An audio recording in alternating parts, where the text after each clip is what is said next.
বন্ধুরা আজকে দেখে নাও ক্ষীর কদম মিষ্টি কি করে বানানো হয়। আমি এখানে আগে থাকতে একটা ক্ষীরের পাক দিয়ে নিয়েছি, আর এখানে খোয়া দিয়ে দানি টেনে নিয়েছি, আর এখানে আমি মিষ্টির গুটি বানিয়ে নিয়েছি। এই তিনটে জিনিস দিয়ে আমি ক্ষীর কদম মিষ্টি বানাবো। অবশ্যই এই ক্ষীরের পাক, খোয়া, ক্ষীর আর গুটি অন্য একটা ভিডিওতে আমি দেখিয়ে দেবো আপনাদের। আজকের মতো আমি জাস্ট এই ক্ষীর কদমটা শেপটা আমি দেখে নিচ্ছি কী করে ক্ষীর কদমে শেপ দেয়। এখানে কিছুটা সন্দেশ নেবেন, একটা গুটি নেবেন,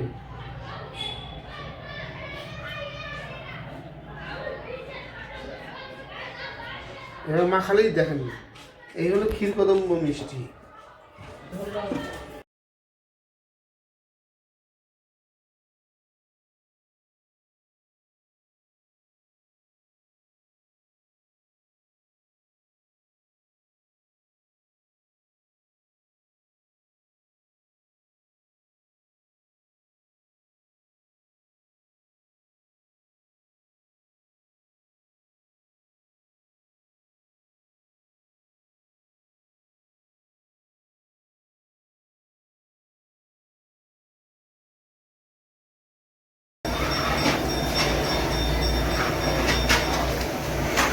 বানানো কমপ্লিট, এবার আমি সাজিয়ে নিচ্ছি কেউকে।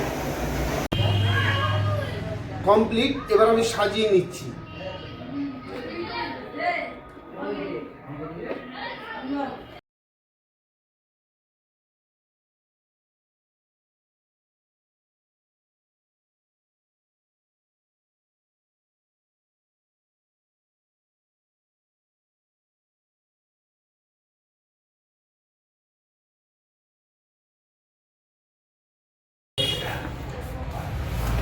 এই হয়ে গেল কমপ্লিট ক্ষীর কদম মিষ্টি। খাবে মন ভরে যাবে। যদি আমার ভিডিওটা তোমাদের ভালো লেগে থাকে প্লিজ লাইক, কমেন্ট, শেয়ার করে আমার পাশে থাকবে, আর একটা সাবস্ক্রাইব করতে যেন ভুলবে না। সাবস্ক্রাইব কিন্তু অবশ্যই করবে। নমস্কার।